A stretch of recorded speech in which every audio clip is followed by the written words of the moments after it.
Hey everybody, welcome to the first episode of Geography Now. We're going to go through the list of all the internationally recognized sovereign nations of the world, and we're going to do it alphabetically, which means our first episode is going to be on Afghanistan. It's time to learn geography now!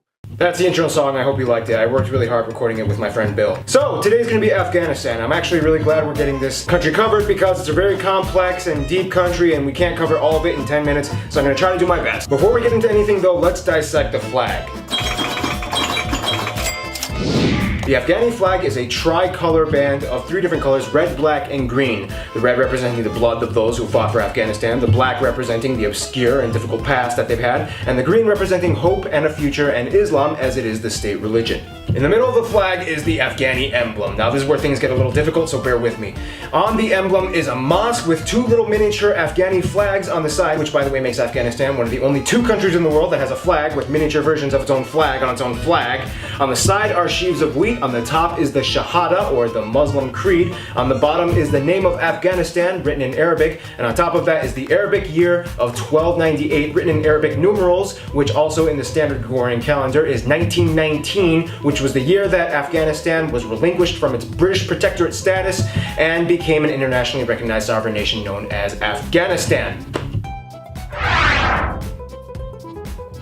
In terms of its political geography, Afghanistan is located in the Central Asian region surrounded by 6 other countries, technically 7 if you consider the Jammu Kashmir region part of India, but Pakistan will tell you it totally is not, but we'll discuss that in another video. Now when you look at the shape of Afghanistan, it just kind of looks like a big amorphous blob in the middle of nowhere, but then when you look at the northeast, you start to see this long narrow stretch of land that kind of reaches out into the Hindu Kush mountain range. And you might ask yourself, why does Afghanistan have that long panhandle? And the reason why is kind of technically because England and Russia. See, back in the 1800s, the British and the Russians were competing against each other to see who could amass the largest global empire in terms of colonization and influence. Russia took over what are now known as many of the Central Asian countries as Kazakhstan, Tajikistan, Uzbekistan, while the British took over many of the South Asian regions such as India, Bangladesh, and Pakistan. Now when it came to Afghanistan, things were a little difficult because the Afghani people really did not want to be taken over. It was also a really crucial point on the map because essentially it was the area where the British and Russian empires got really close to each other. Eventually the British kind of took over at the end of the 19th century, much to the reluctance of the Afghanis. However, they still had to distinguish the borders between Afghanistan and the rest of the other nations in the empire. When it came to Pakistan, or back then British India,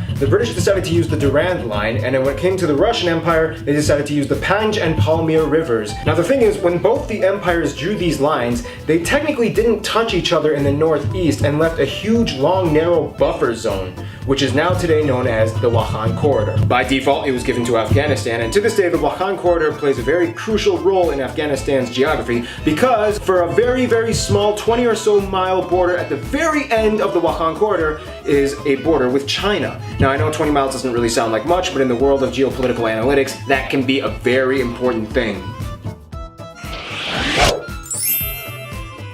Now when it comes to physical geography, Afghanistan has a large, vast array of different kinds of landscapes. However, the large portion of the country is actually mountainous, with the Hindu Kush mountain range dominating the northeast regions and the central regions of the country. In fact, the snowmelt from these mountains accounts for the vast majority of the complex, immense river systems that flow throughout Afghanistan, allowing their country to have lush green valleys where most of their agricultural sector can be found. Now despite all the rivers and water reservoirs, Afghanistan still remains a relatively dry nation. In fact, the further south you go, closer to the Kandahar region, almost immediately after you pass the Dori River, you hit the Sistan Basin, which is basically what geologists speculate may have actually been a large body of water at some point, but is now a dry, desolate desert wasteland. Nonetheless, with the arable land that it does have, Afghanistan is still able to produce some of the world's best produce, including pomegranates, almonds, apricots, and poppy.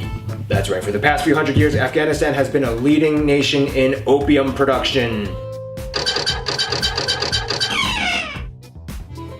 In terms of its demographics, Afghanistan has just about 31 million people, or roughly a little bit smaller than the size of Canada. The slight majority of these people identify as ethnically Pashtun, or people from the Pashtun tribe. They speak the Pashtun language known as Pashto. Now there are some other ethnic minorities like Uzbeks and Tajiks and Hazaras. However, the interesting thing is that the majority of the people, about 85%, including the Pashtuns, speak Dari.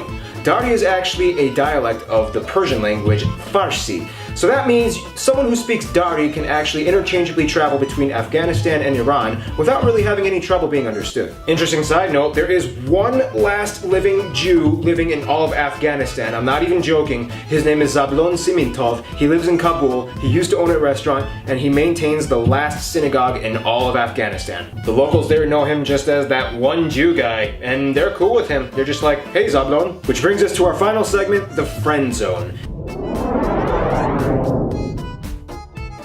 Afghanistan has a very interesting way in how it interacts with other countries. Now, because of the whole language thing, Afghanis and Iranians have typically kind of had somewhat of a cultural similarity and resonance with each other. However, they also have had some controversy. Now, Pakistan and India are the biggest business partners of Afghanistan. However, again, there's some drama there as well. Now, when it comes to their best friend, Afghanistan considers Turkey their best friend. They've cooperated with each other peacefully for over 100 years, and there's an old Afghani saying, no Afghani was ever killed by a Turkish bullet, and no Afghani trained by a Turk ever betrayed his country. So in conclusion, I guess this is the last segment, never mind. Putting aside all of the modern day controversies, Afghanistan is actually a very beautiful country with a very rich and vibrant yet often hidden cultural and historical past that very often goes overlooked. And that's our objective here at Geography Now. We want to shine light on the obscure and put on display the often neglected yet fascinating attributes of every region of the world.